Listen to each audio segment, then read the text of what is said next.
When it comes to tablet case protection, people usually want to find the best of the best for a very heavily discounted price. He's also offering a lot of great functionality, originality, and usability. This is called the My iPortable by Milan. This is a case for the original iPad. I'm going to test it with an HP touchpad. It should work a little bit better because original iPad does not have a back-facing camera or front, so it's going to, be covering that up. The reason that this is interesting is because this is a seen-on-TV product. The box looks kind of gimmicky. It also has something that calls My iPortable, which is very gimmicky because it tries to copy off of some trending Apple topics.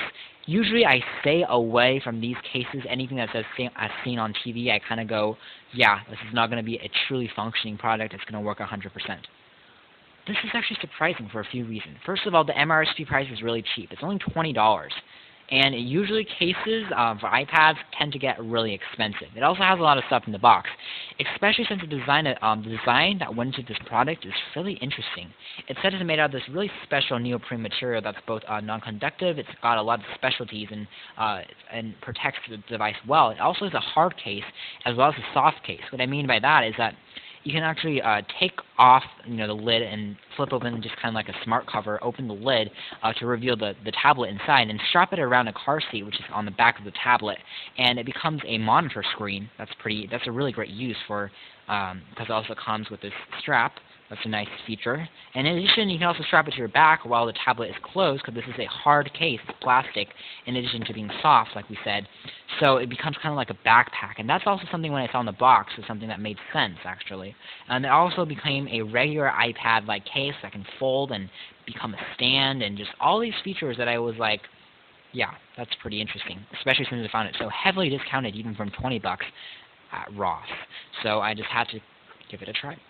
So inside of the box, I found the Milan, of course, and the head strap. The product itself looks really nice. It's made of what's trending these days in Apple iPad cases, which is all these foldable edges, which allow you to prop it into different angles and view television and act as a stand and all that, which is a great feature in general. It looks pretty nice. It looks pretty fancy. And from the back, it's made out of plastic, which is also pretty nice. It's pretty thick plastic. One of the bigger complaints I've had when I first had this device was that because I wanted to be a backpack and also a stand and all these different features, it does have a few more plastic additions in the back, and that means it's going to stick out a little on the edge. So when you place it on a flat surface, it's not going to sit, as you might think so. It's not going to be as thin. But it does prop the device up due to these two edges at a slightly increased angle. So when we're even laying the device flat, you should be having a little bit of an abnormal angle where you can see things a little bit better, which is also interesting. But you don't want to grip this tablet onto the edges on here, because your hands are not going to feel so great. But if you grip the tablet's edges, you should be fine. Otherwise, it's a fairly standard case. It doesn't use magnets to actually stick it onto place. It uses this mechanical switch, which is interesting. But it's plastic. It's kind of flimsy. I'm kind of worried about the durability of this device, of this little add-on there. Take out the sponge here. I'm a little bit worried about that part, but it still fits nicely into the hinge, and once the hinge is actually activated, or like I say, closed, and I shut it, it clamps down tightly, it won't open, and it protects the device at all edges except for the ports where you want to access. Surprisingly, this device works really nicely for the HP touchpad as well. It's not going to be as tight of a fit, but for most things, it should be fine, like watching videos, acting like a stand, which is pretty nice.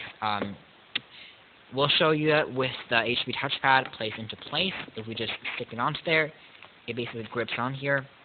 When we close it, it's like so. It's not that heavy of a case though, because when we open it, you'll find out that the material on the inside is also interesting. It's not like on the outside where it's all fuzzy. It actually acts kind of like a barrier or a shell. So when we're opening on the inside, the edges is going to be empty. It's hollow. It goes inside. It compresses, so it fits in kind of like a shell for the tablet, and then it closes on the edge, and it's a little bit larger on the outside. So it's interesting on that compartment, but the inside is going to be a little bit more flimsy, but it still is a very soft microfabric. Overall, it's a great case, actually, which I'm surprised to say, really surprised to say for something like this, but it works well. It's really inexpensive, and has a lot of uses. Now we'll show you how the actual stand works. The stand works by actually, here, let me flipping this over, and you basically flip this part over and you stick it to the sides here, and yes, my tablet fell. It's not for the HP, but here it also accesses the volume rocker, and you can prop it up, and it actually works nicely. You can actually view videos, and it actually has a slot built right in here for the volume rocker perfectly, just like it was on the iPad, so that's another great feature. So it's great for this. It's great for on the car, which we tested only once so far, so not a lot of testing there. So can't say too much, but overall, pretty impressed by the design, by the implementation, and by the value in general. Not something like you usually see in as seen on TV product. Thanks for watching here at OSReviews.com.